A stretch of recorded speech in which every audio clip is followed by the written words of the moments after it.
Ceci ressemble à une photo de famille ordinaire, n'est-ce pas? Mais cette famille n'a rien d'ordinaire. Ils possèdent châteaux, banques, hôpitaux, vignobles et plus encore. Certains affirment posséder 2000 milliards de dollars d'actifs mondiaux et contrôler la politique internationale. Mais qui est cette famille? Les racines de leur succès remontent à 5 frères qui, ensemble, ont bâti la dynastie la plus puissante du monde, la dynastie Rothschild. Les Rothschild sont une famille juive issue du ghetto dont l'immense succès a commencé à Francfort au XVIIIe siècle. En fondant des banques partout en Europe, les frères ont rapidement accumulé une fortune et sont devenus l'une des familles les plus riches de cette époque. Oh bon, ils ont construit au total 44 maisons. Ils collectionnaient de façon frénétique. Ils ont acheté beaucoup de terres. À ce jour, les Rothschild gardent des liens avec des puissants dirigeants et figures majeures du monde des affaires. Depuis des siècles, cette famille est submergée par des théories du complot et des mythes. Nouvel ordre mondial, monsieur Rothschild, n'est-ce pas? Nouvel ordre mondial? Votre population. Oh, écoutez, qui êtes-vous? Qui êtes-vous? Génocide? Pour qui filmez-vous? Eh bien, nous sommes indépendants. Oui, d'accord. Mais vous avez quelque chose à dire, monsieur Rothschild? La famille est considérée comme extrêmement secrète et évite les conversations sur ce sujet. Mais pourquoi les Rothschild sont-ils autant sous les projecteurs? Comment et où le succès de la famille a-t-il suivi son cours? Pour obtenir des réponses à ces questions, revenons au XVIIIe siècle, la fondation de la dynastie bancaire prospère, mais aussi de mythes et de légendes. L'histoire des Rothschild, c'est aussi leur ascension fulgurante du ghetto de Francfort au sommet de la Banque européenne. Au sein de ce ghetto, une famille vraiment extraordinaire commence à prendre forme. Mayer Amschel Rothschild et sa femme mettent au monde 19 enfants. 10 de leurs enfants survivent, répartis équitablement entre 5 fils et 5 filles. Les Rothschild, comme les autres juifs, sont soumis à de dures restrictions. Ils doivent vivre dans le quartier le plus défavorisé de la ville et sont confrontés à un antisémitisme omniprésent. Par exemple, il leur est interdit d'exercer un quelconque métier. N'ayant pas beaucoup de choix, Mayer Amschel tente sa chance comme marchand de pièces. Il devient vite évident qu'il possède un talent naturel pour ce métier. Son affaire commence à prospérer. La famille parvient lentement mais sûrement à sortir du ghetto et s'établit dans la bourgeoisie aisée. Mayer Amschel a une si bonne réputation qu'il gère même les finances du prince héritier. Sa spécialité? Les obligations d'État.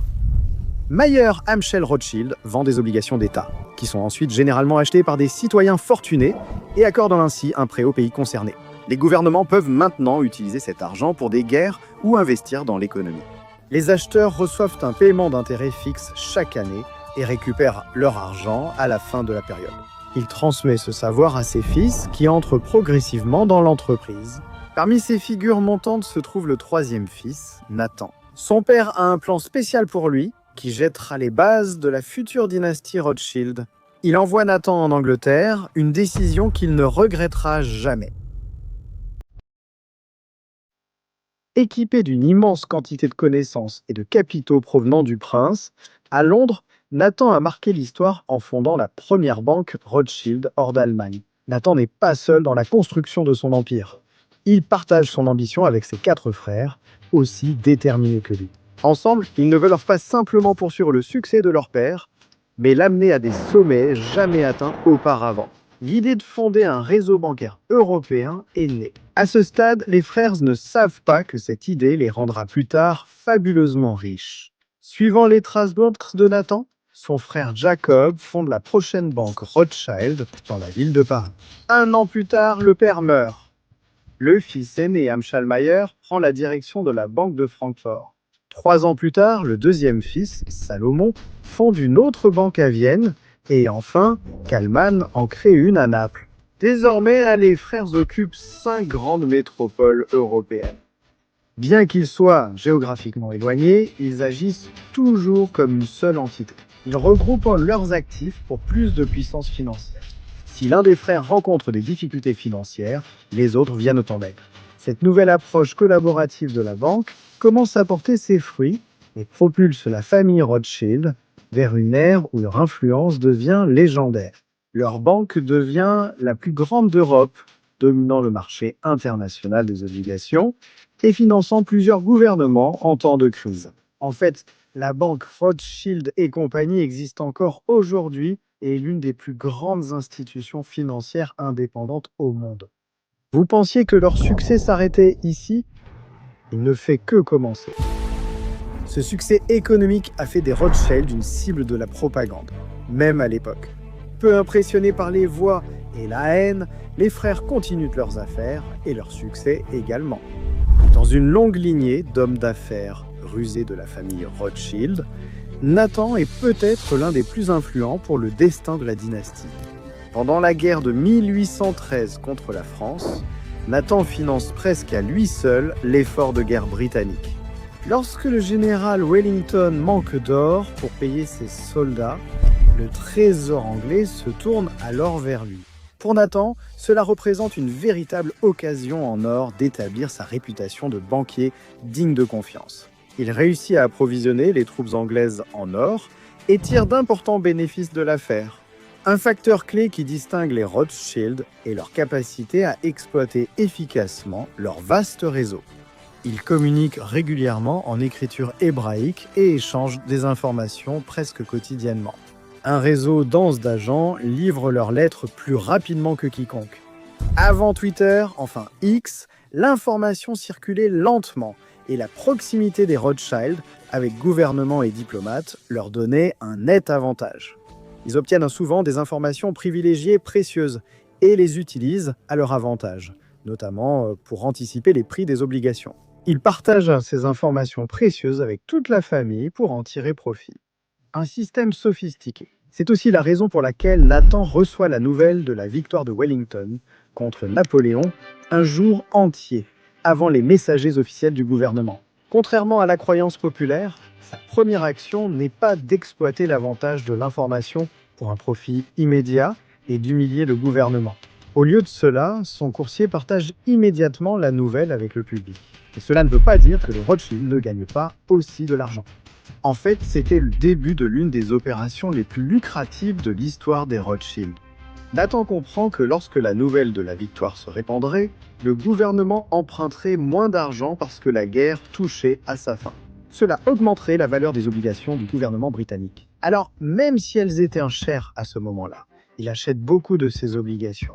Et croyez-moi, avec la fortune déjà amassée par les Rothschild, il s'agissait d'une énorme quantité d'obligations. Puis lorsque le moment est venu et que les prix des obligations remontent, Nathan fait une fortune. Une opération légendaire, surtout pour une classe d'actifs aussi stable et ennuyeuse que les obligations d'État. Nathan devient sans doute l'homme le plus riche d'Europe et les Rothschild, la famille la plus fortunée du continent. Au fil des années, la situation s'améliore rapidement pour les Rothschild. L'industrialisation provoque une fièvre du chemin de fer. En Autriche, Salomon voit un grand potentiel dans la construction ferroviaire et construit l'une des plus grandes lignes à grande vitesse du monde. Il s'engage dans la Compagnie du Nord, tandis que son frère Jacob en devient propriétaire. La fortune et le prestige de la famille ne cessent de croître.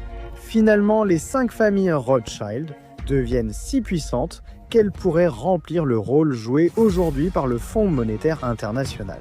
Ils stabilisaient les principales monnaies et prêtaient de l'argent au gouvernement, tout en réalisant d'énormes profits au passage. Mais contrairement au Fonds monétaire, les Rothschild profitent de 2 façons à chaque transaction. La première, c'est sous la forme de bonnes vieilles commissions ennuyeuses, pouvant aller jusqu'à 8%. La seconde méthode, vraiment révolutionnaire, utilise les divers taux de change en Europe.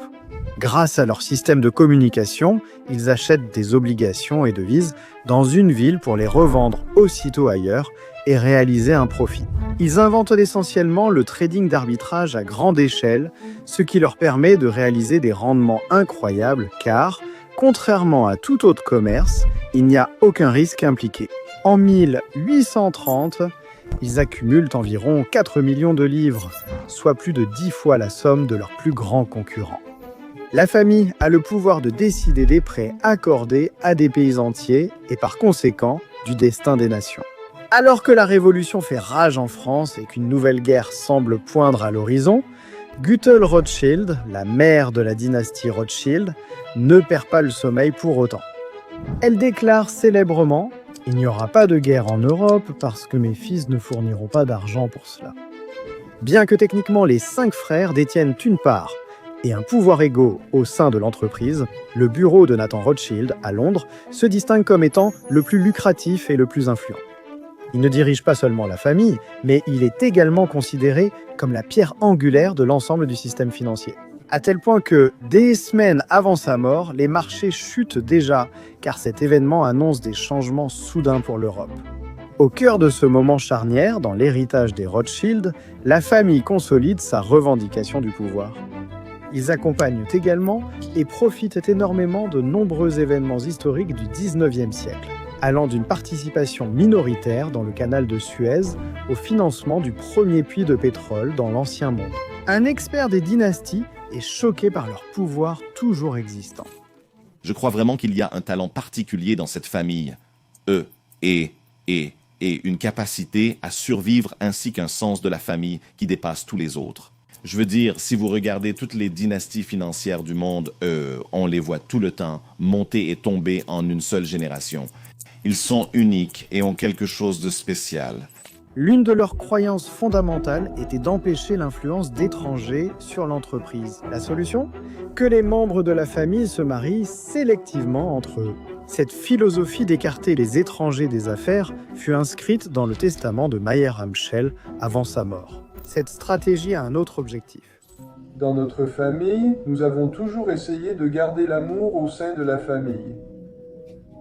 En ce sens, il était plus ou moins entendu depuis l'enfance que les enfants ne penseraient jamais à se marier en dehors de la famille afin que notre fortune ne la quitte jamais. De plus, seuls les descendants masculins étaient autorisés à diriger l'entreprise, une politique familiale dure comme fer. La conséquence ? Comme les 2 Rothschild de la branche allemande avaient 11 filles, mais pas un seul héritier mâle, ils ont connu le même sort que la branche de Naples. Ils se sont dissous. Pas de fils, pas d'entreprise. Ne croyez pas qu'ils ont simplement abandonné. Allons, mon gars, ce sont les Rothschild. Aujourd'hui, la dynastie Rothschild, autrefois synonyme de pouvoir et d'influence financière, s'est transformée en une entité mondiale moderne. Les intérêts financiers de la famille sont principalement détenus au sein d'une société holding financière cotée en bourse, englobant les branches françaises et britanniques. Le champ d'activité s'étend désormais à la banque, aux dépenses, à la gestion d'actifs, aux conseils et à divers investissements. Les Rothschild aujourd'hui possèdent également de nombreux manoirs, yachts, collections d'art et même des vignobles. Mais même cela ne fait probablement qu'effleurer la surface. L'empire Rothschild est aujourd'hui dirigé sans surprise par un autre Rothschild. Alors que certaines personnes ne savent même pas qui était leur arrière-grand-père, les Rothschild savent comment gérer la succession. Alexandre de Rothschild représente la 7e génération, montrant l'engagement de la famille envers la continuité et l'adaptation au temps qui change. Notamment, leur sphère d'influence touche encore les cercles politiques, comme en témoigne leur ancien employé, le président français Emmanuel Macron. Emmanuel Macron a travaillé 4 ans chez Rothschild et compagnie comme banquier d'investissement, gérant rapidement une acquisition majeure et recevant une importante prime. Il s'est ensuite lancé avec succès en politique et est devenu ministre de l'économie de la France. La taille actuelle de la famille Rothschild et leur discrétion médiatique rendent difficile d'estimer leur richesse réelle aujourd'hui. Cela alimente également de nombreuses théories du complot. Alors que la plupart des familles le peinent à choisir leur dîner, certains pensent que le clan Rothschild dirige le monde. Aujourd'hui, cet homme en particulier est une épine dans le pied des opposants des Rothschild, Jacob Rothschild, le chef de la branche britannique. Sur Internet, il est souvent comparé à l'avare Monsieur Burns de la série télévisée Les Simpsons. On dit que Jacob Rothschild contrôle pratiquement toutes les banques du monde en coulisses. Il n'y a pas de preuves. Cependant, sa proximité avec des personnalités influentes fait de lui une cible pour les critiques et les spéculations. Il a été élevé à l'ordre du mérite britannique par la reine. Il détient 38% du groupe Rockefeller et compte parmi ses amis Bill Clinton, ex-président des États-Unis. Même si les théories sur cette famille n'ont pas été prouvées par des faits concrets jusqu'à aujourd'hui, pourquoi tant de gens y croient-ils quand même? C'est toujours le cas aujourd'hui. La réussite économique et le secteur bancaire restent très mystérieux pour beaucoup de gens, et que les gens essaient alors de trouver des explications qui sont peut-être plus faciles à comprendre. La meilleure arme, en réalité, c'est la raison et l'esprit critique. Les Rothschild sont un excellent exemple de la façon dont l'argent et une influence massive peuvent être ancrés dans l'héritage d'une famille. Et c'est pour ça que c'était tellement amusant de faire cette production. Si vous aimez cette vidéo, il y a de fortes chances que vous aimiez aussi notre production d'1 heure sur une autre légende qui est en train de se forger un tel héritage pour lui et sa famille. Et c'est George Soros. Regardez-la ou une autre vidéo aléatoire que YouTube vous suggère.